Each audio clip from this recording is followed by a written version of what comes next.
Here we go. There we go. Yes, thank you. James did allude that I am a PhD student as well as a senior sergeant for the Queensland Police Force. And what we're trying to do is look at homicides and see if we can determine if there's any trends or characteristics within the disposal of homicide victims that might assist us to look for victims in the future. So that's the basis of my PhD, and so far it's been a 5-year journey.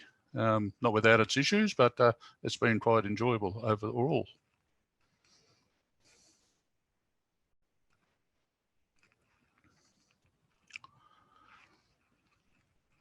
So why have I undertaken this study? Initially, it was basically just to fill in a gap in our search and rescue knowledge. So I'll take you back a little bit to set the scene as to why it's important for us to look for undiscovered homicide victims. Now, my day-to-day job is looking for lost and missing people from land environment, a maritime environment, or an aviation environment. And that's all I do within the police service. And over an average year, we find about 2,000 people have been lost or misplaced. That also includes people with dementia, runaways, people who are suicidal, and people who fall off boats or boats collapse, capsize, hit rocks, and that sort of stuff. So it's a fairly busy occupation within the service, and on average we do about 3.2 search and rescue incidents a day. As well as that, we often get asked to assist with evidence searching, but I'll just set the scene where SAR comes from for those of you who've never had any dealings with search and rescue at all, and most people thankfully never get lost, so it's probably an area of policing that most people don't realise that we actually do. But it's a United Nations function, and the National Australia, we actually signed a couple of conventions, the Solish Convention in 1949 and the Chicago Convention in 1944, which actually said that if you go lost within the Australian search and rescue region, that we will come and find you. Now, the police aren't the only SAR assets or authorities in Australia. We also have the Joint Rescue Coordination Centre in Canberra, which is part of the Australian Maritime Safety Authority and the Australian Defence Force. But for land situations and homicides particularly, it is the police who are the forefront of doing search and rescue. If we're only looking at Queensland, by the way, because I did initially start this for Australia-wide, but there were some issues with gathering data from the other states. So working within the service, it was far easier for me to gather Queensland data. But a snappy view of what we do there, you can see we do about 1,200 to 1,400 SAR incidents a year. And as you can see, maritime ones are about twice as many land ones. There used to be a fairly large gap between them, but over the years, it's slowly closing now. And aviation incidents are relatively few in number, thankfully. All our searching information is contained within our national SAR manual. So we're actually really good at looking for responsive people, those people who want to be found. We're really good at looking for unresponsive people, those people who have perished through their time frame for survival, finishing the conditions of the environment they're in, overcoming them, people who drown in the water, suicidal people, even sometimes the odd clandestine grave we actually come across. So we have set rules for that, and they're all contained within the National Search and Rescue Manual. If we're looking for a person, and my whole basis of my PhD is around homicide victims on land, because generally if they're in the ocean, there's very, very little chance of us actually finding them, which is pretty much the same as if people fall overboard. If we don't find you generally in the first 24 hours, we don't have much of a chance of finding you. But for doing land search there, as you can see on the screen, we have 4 strategies which we use, and they're overlaid. We don't use any of them individually. And the first one is theoretically based on how far you could actually walk in a given time frame and the particular environment you're in. Statistical is our lost person behaviour, and that's where it starts to tie into the PhD study that I'm doing now. We have an ongoing Australian lost person database, which is not the same one as the AFP do for people who are reported missing. These are people who have been lost and have been found. So we can work out statistically what they do, characteristics, trends, and it helps us determine how to best search for them. Subjectively is basically looking at the lay of the land. And if you're in a mountainous area, then generally you are limited in the amount of walking you can do. And the terrain does drive you in particular directions. So that is very dependent upon how well our SAR coordinators can read a map or interpret a map. And deductive is basically the Sherlock Holmes of it all, looking at the facts and try and determine what a missing or lost person would do to assist themselves and to assist us in finding them. And as I said, we use all 4 of these strategies, one on top of the other. And normally what comes out of it is an area that would be the highest area of probability, and it could withstand some scrutiny if needed to at some further stage in the future.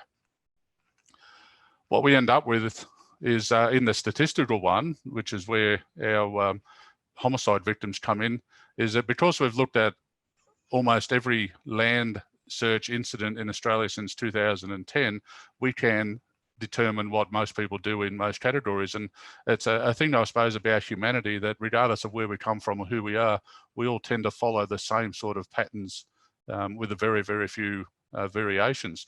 So this page you can see now is within the manual, and it relates to children that are 1 to 3 years old. And we look at some of the characteristics there, and those of you who have ever had children would accept the fact that they have no concept of being lost, and they have very limited navigational skills. Wander aimlessly, but we've found lately that there have been some studies that show that little kids actually have a plan in their head, that just as adults we generally can't see it. Don't respond to commands or whistles, and we know children don't often do that. Tendencies, as you can see, this is what's happened in a lot of cases. They do seek out places of shelter. They are difficult to detect because of their size, and will often rarely walk out or self-help. And for our strategies, this is how we come to the response to be able to locate them. It's an urgent response. As we know, children of between 1 and 3 don't survive very long in the wilderness, and particularly if there's any water around. Confinement is a low priority because kids don't often go that far. And we can see passive techniques don't work. Dogs, particularly police dogs, can be useful if they're used quickly enough. And if we can make checks of the highest probability initially, then we have a greater chance of finding them. And the second last category there is where they're located statistically. And most kids 1 to 3 are found within a building of some sort. And sadly, there is a small percentage that are found near water. And the interesting part about our lost person behaviour stats is the percentages across the bottom there. You can see that 80% of kids in this age group are found within 2 kilometres of where they were last seen. Now, what I'm trying to do is do a very similar thing to this, but with the disposal of homicide victims. Now, over the years, we've been increasingly requested to assist in evidentiary searches to support homicides and major crime groups. And for things like bullet casings, weapons, and that sort of stuff, we are very, very good at doing those sort of searches and turn up a lot of information and evidence can be useful later on in an investigation. Unfortunately, there's no equivalent dead person behaviour studies database from which we can use to find undiscovered homicide victims. And that's the tenet of the whole PhD that I'm trying to do. If we look at homicide stats in its broadest terms, and I've only done this since 2004 because that's when we actually started putting all our data on a computer. Prior to that, it was all paper-based. We look at about, in Queensland, about 19% of all the homicides. So even though I've only picked Queensland to do my study, it's a relatively good representation of what occurs in the other states in Australia.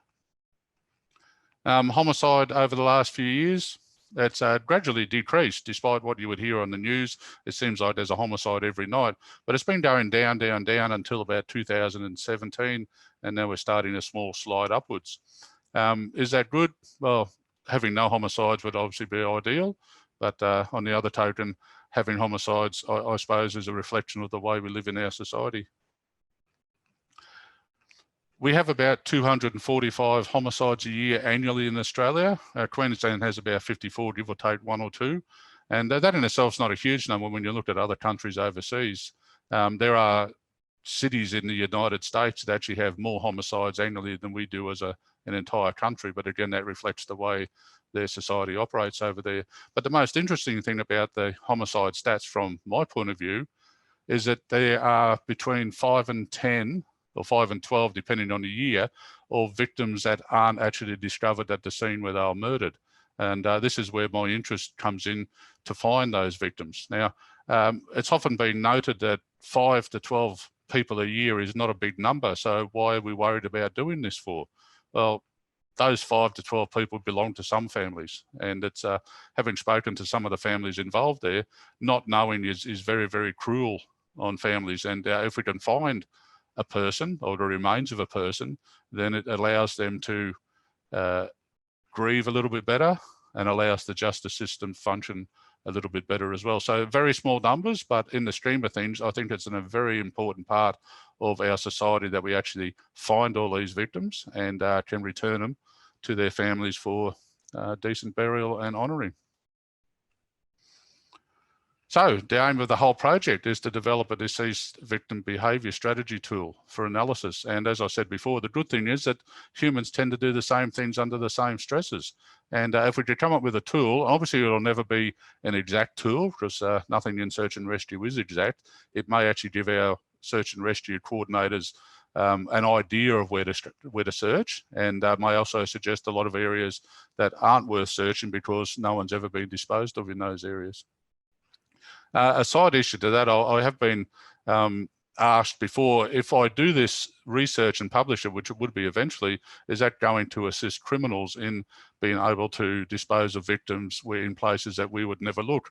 And I look at it and say, well, yeah, possibly that could be the case, but I don't think many criminals actually are similar to a Dr. Evil, who's stroking a cat, coming up with this super plan to foil the police. I think most homicides are basically as a result of an incident that got out of control. Some are perhaps planned to a certain degree, but no one's gone to the extent of planning on how to dispose of a body, which is incredibly hard to do. So why undertake the study? Initially, it was just about the numbers. And if I could look at the homicides and determine where best to look, that was as far as I was going, but it didn't have much meat in the for a PhD doing that. So I looked a little bit further into it and I thought, what are the benefits of us doing this sort of a study? And the first one is it removes the not knowing for the relatives and friends and allows for closure and grieving. Having spoken to, as I said before, several families of homicide victims there, it's the not knowing that really is the killing point, I suppose, for a bad choice of words, but it's the hardest thing for a family to get over. You can't complete the cycle of grief if you have nothing to grieve for. And there's always the hope, I suppose, that that loved one could come walking through the door one day and it would all be over, although realistically, in most cases, that's not the case.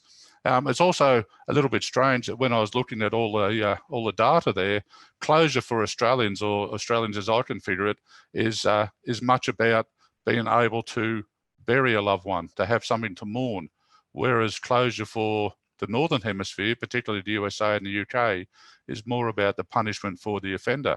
Now, don't get me wrong, there are people who obviously would like to see the offenders punished, but it's not the primary concern. It's more or less of bringing a loved one home so that the cycle of grief can be completed. And if we could do that, even if we only do one person, that's one person that is located and brought home. Jim, we did have a question that came through, if I can ask that now. Yes. So Olivia's asked that she said she's done a lot of thinking on the Peter Falconio case. Yes. Do you think that in the future your research could assist in finding his body? And as you say, there's no closure for the family all these years on.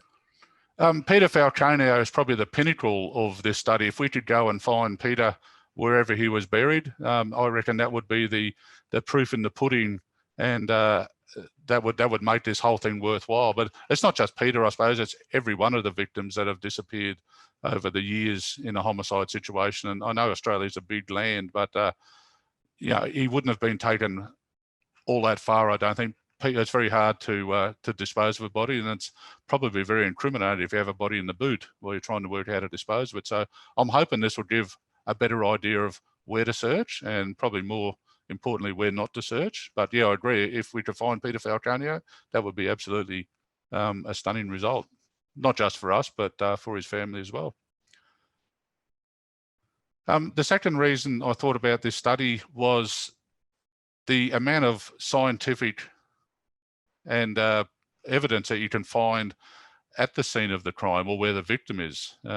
Knowing where they were murdered is fine, but actually having a body to do a post-mortem on, to look at all the evidence that is found on the body, is of vital assistance to the investigating police. And it puts us behind the eight ball when we actually don't have anything to study, to prove, to try and get evidence to convict somebody. So finding a victim obviously finds a lot of evidence as well.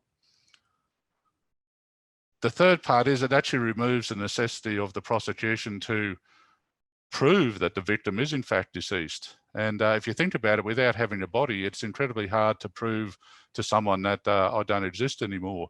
There are many means of doing it, but it's very hard to do to the extent of a criminal court, which is beyond the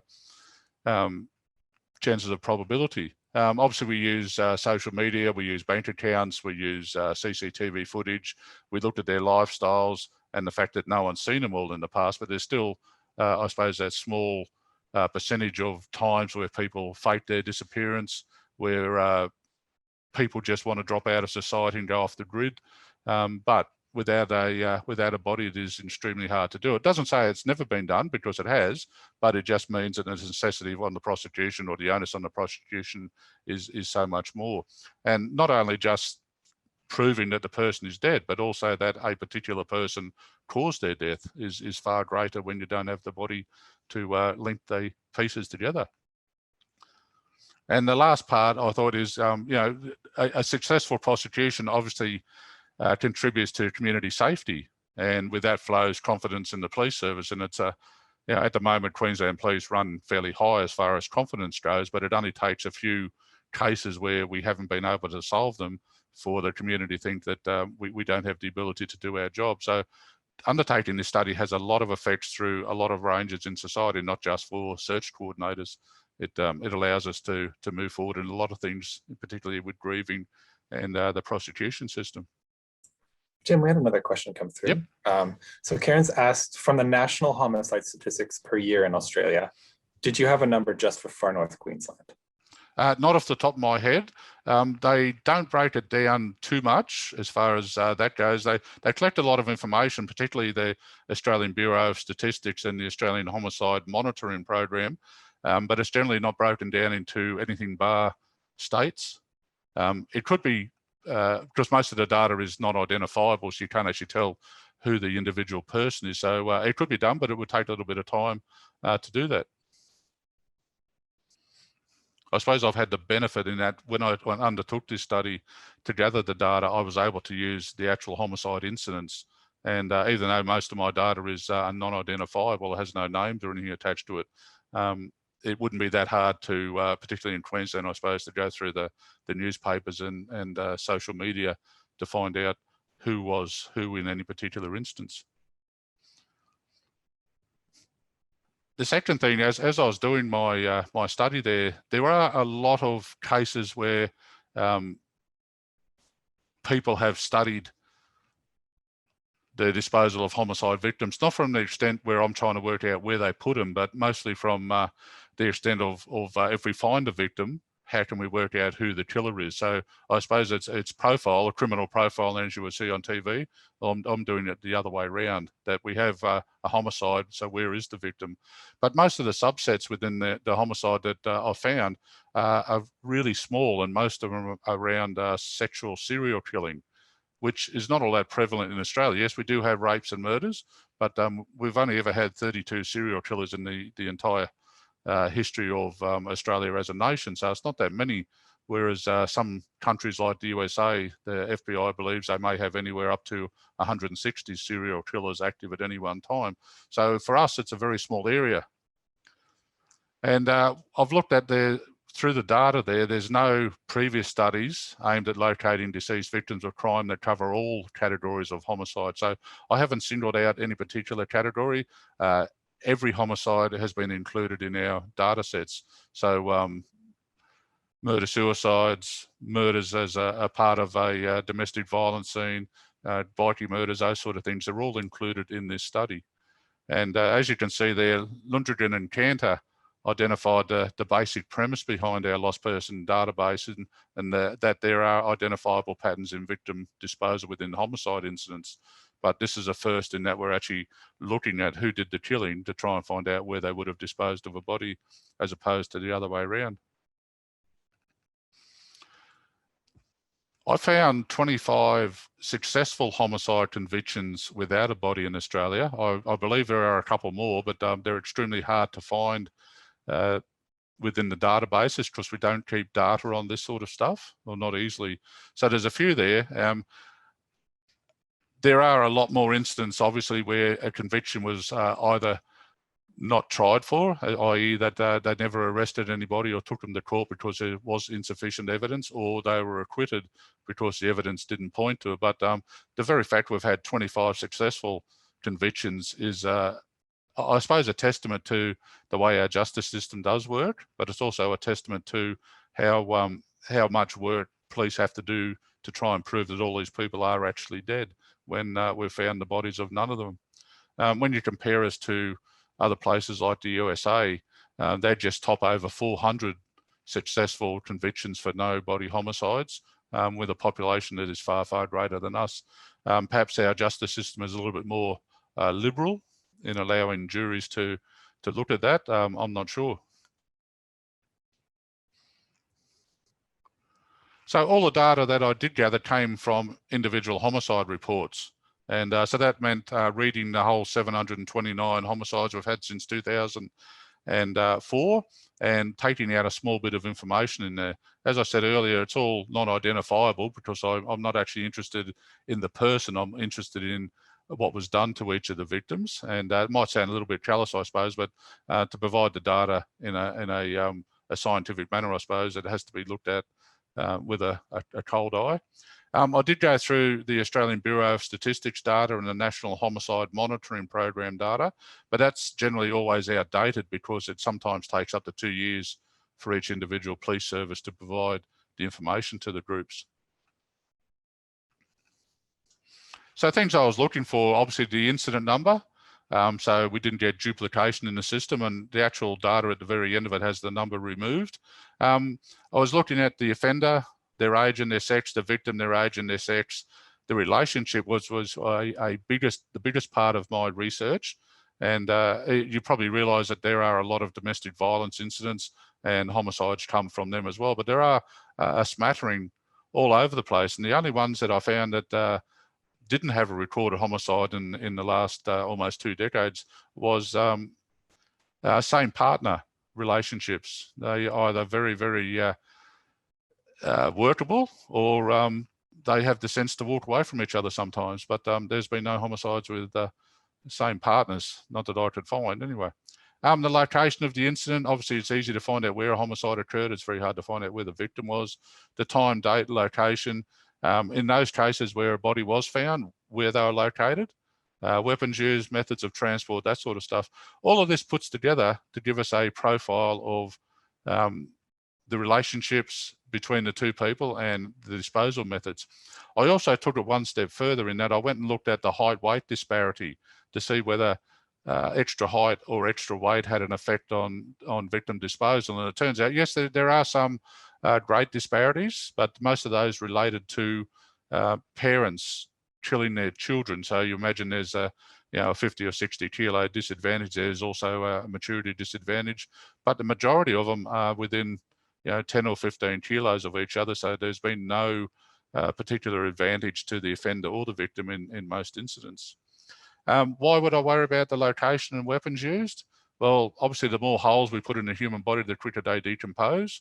So if we're looking at someone with a bladed weapon, and bladed weapon is the weapon of choice in Australia, given the limited access to firearms. Also, one punch is on the increase. But if we open up holes, allows insects in, and our body decomposes. From a SAR point of view, the longer we leave it, the harder it is to actually find the body in any particular environment, because once they start to decompose properly, it takes a lot of work to actually locate pieces of people. Jim, we just had a question from Ronnie. They've just asked if you can elaborate on same partner definition of what that means. From my point of view, I've just looked at them, and if it's a recorded female and a female partner, or a recorded male with a male partner, I haven't gone to the extent of trying to differentiate gender beyond that at all. But I was interested, out of all the ones that I had, that same-sex partnerships didn't figure in homicides at all. Thanks. I didn't also go down the route of trying to work out ethnicity at all. So there's no differentiation with Aboriginal people or people who've come to Australia from another country, migrants, different backgrounds at all. It's just purely, this is what's happened within Queensland. There may be some differences if we go down to that stage, but on the whole, it seems like we all tend to do pretty much the same thing. Age relationships. Has it been a big identifying factor? No, not really, except where an offender has killed their child. Then there are great differences there. Most of them are fairly close together, as were the relationships between the height and weight. Non-familial or familiar relationships. People who are murdered in familiar relationships tend not to be taken as far as those in non-familiar relationships. And I think most of the homicides that occur within families is done out of passion, as opposed to any premeditated thing. And once you've done it, the realization that you have a body to dispose of is, I suppose, hard to bear in some cases. But if there's a relationship that is of a familial type, then generally bodies aren't all that far away. Time and date of the incident, obviously, middle of the day, very hard to dispose of a body in the back of a ute. So night incidents have a better opportunity to dispose of bodies, and location comes into that as well. If you kill somebody in the middle of a city, much harder to dispose of a body when compared to small country towns or outback. It's also the method of transport there.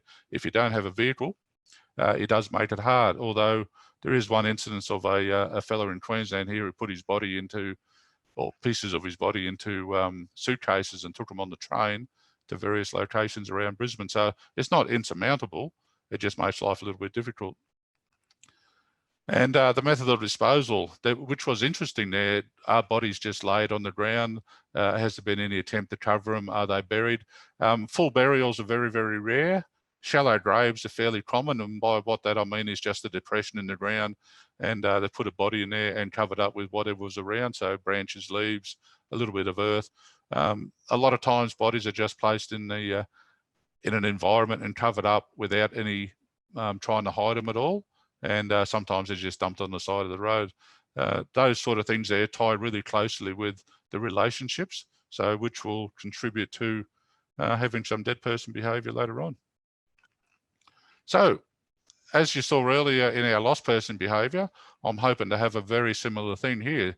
What we got here is a husband-wife, so I'm sure there will be characteristics which are common to all, tendencies which will be common to all, search strategies. Probably not the same strategies we use for a lost person, but there are other strategies we use for unresponsive targets. And I believe that they will be able to translate into looking for homicide victims. The actual search itself, you see on TV, they're often with heavy machinery coming in to dig holes, which may or may not be the best strategy.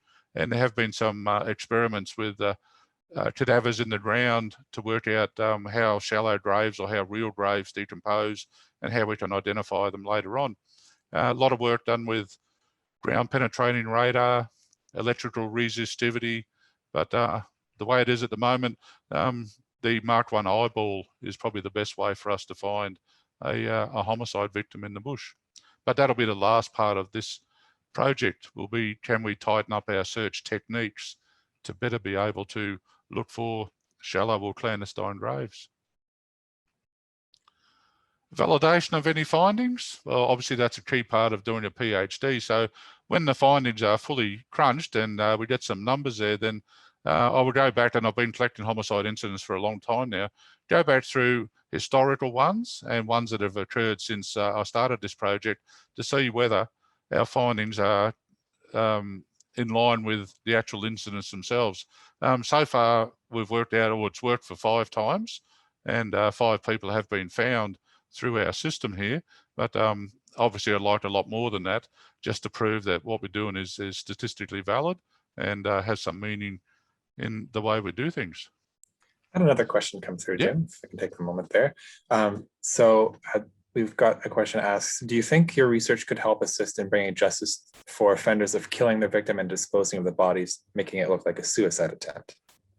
Definitely, yes. I'm not a scientist by any means, but there are a lot of ways of determining whether someone died accidentally through suicide, through murder.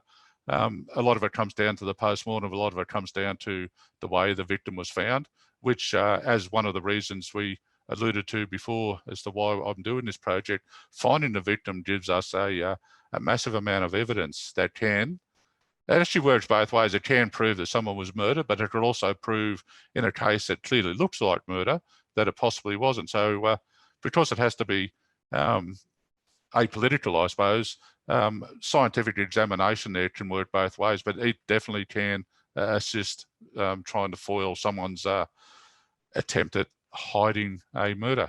I'm not saying it works all the time, but there's very few cases that have come out that would we've missed.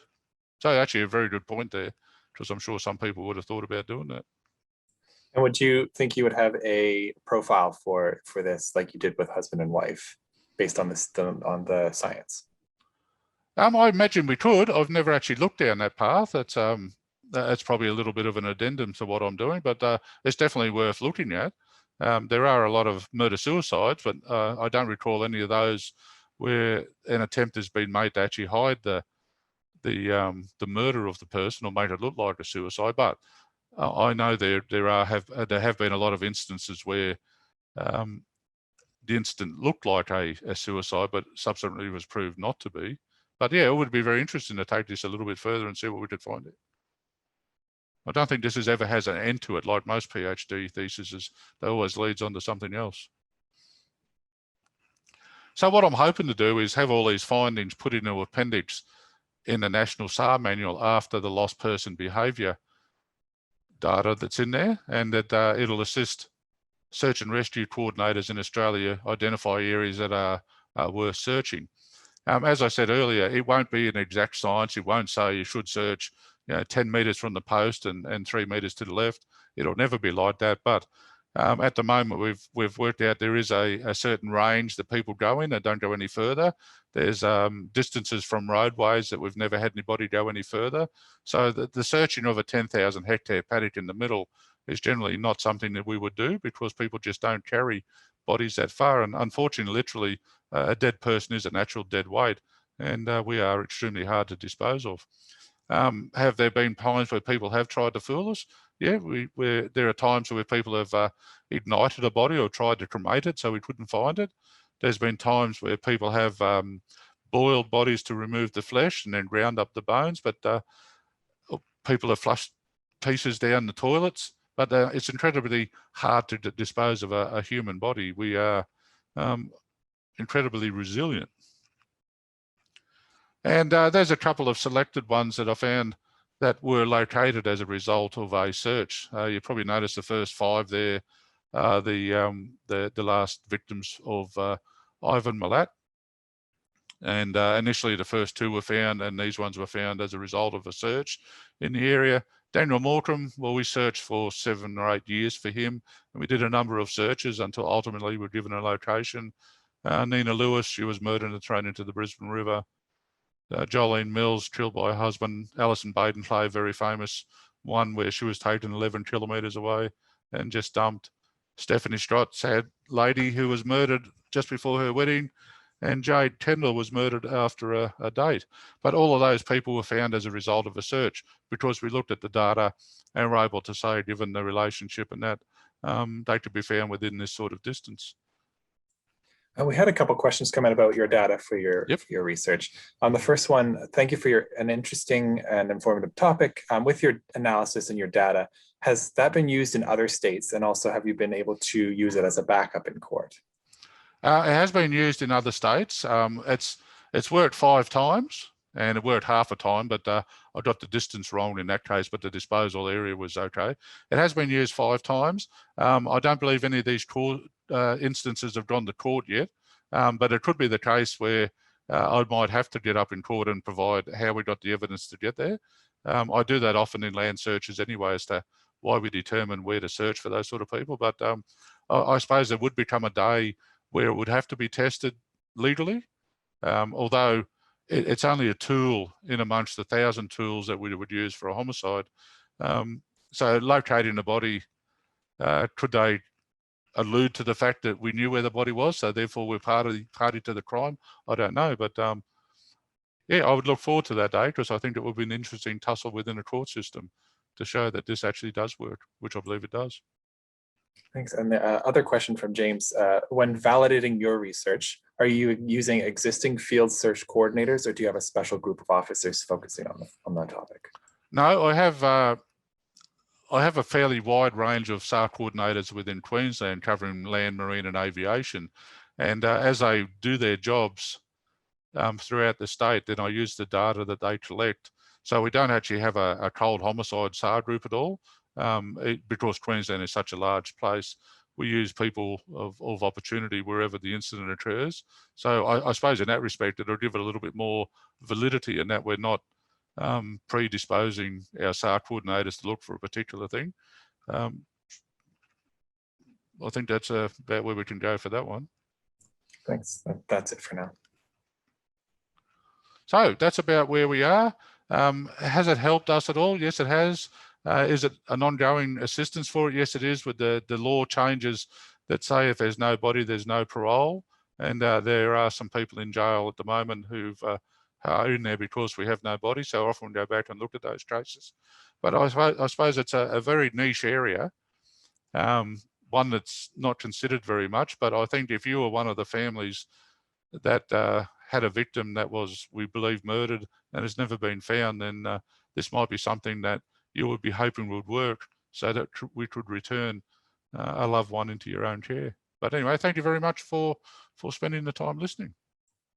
Thanks. We have another couple of questions that have come through. The first one, so Rachel's asked, in cases like Julie Hutchinson, who was killed by her husband and he would not say where the body was, would this system help with that? And she said, if she recalls correctly, that her body was accidentally found. That's correct, yeah. We did searches for those. We do searches for most homicide victims.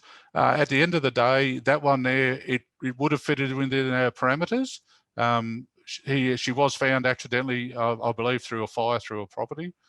She was found in the grass there. So she was within the distance from a road and she was in the right direction. But as you can imagine, it probably would include several different roads, several areas to search. So it's never going to be exactly perfect, but it would have put us on the track and it would have identified areas that we would probably not bother searching because that just wouldn't fit into the equation.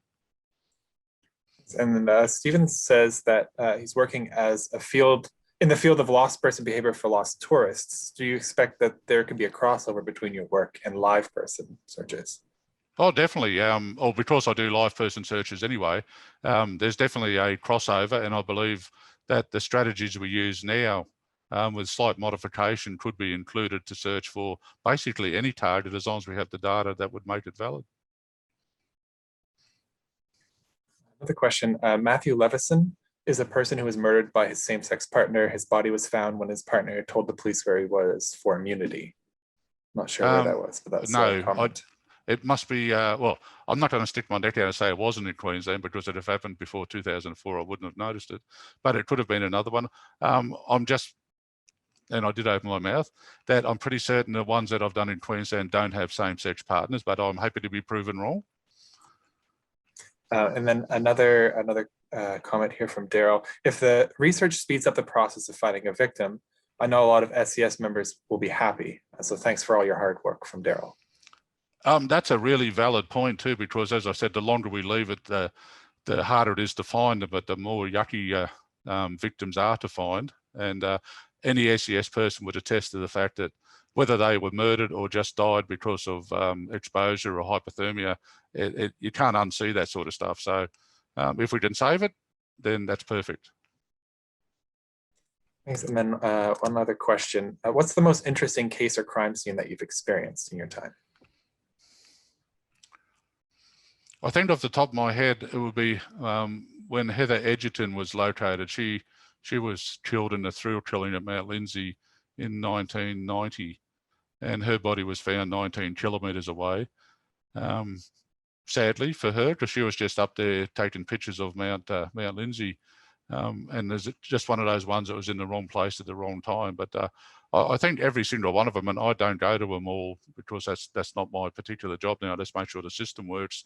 I think any one of them there is worthy of, you know, regardless of who you are, it's a sad time and should be recognised by everybody. No one chooses to be murdered, I'm sure. No, I think that goes back to your point where every even if there's 5 to 12 in a year, they're all important and they're all unique. So they are, and when you look at every murder victim, there's probably 20 or 30 connections to them, friends, family. Then it's a lot of people over a long period of time. Thanks. I don't have any other questions here for you from anyone. So I think that it concludes it. If you don't have any other slides. No, that's it. Thank you very much. All right. Well, thanks everybody. Thanks everybody for attending our webinar this evening. And again, thank you to you, Jim, for speaking this evening and sharing that with us. I want to ask everyone to please complete our post-webinar survey tonight to provide your feedback and suggestions, so that a link will open in your browser when the webinar concludes. And then, as you can see, our next webinar will be held on the 22nd of July at 7 p.m. and there'll be our JCU Careers and Health webinar that will be playing as well.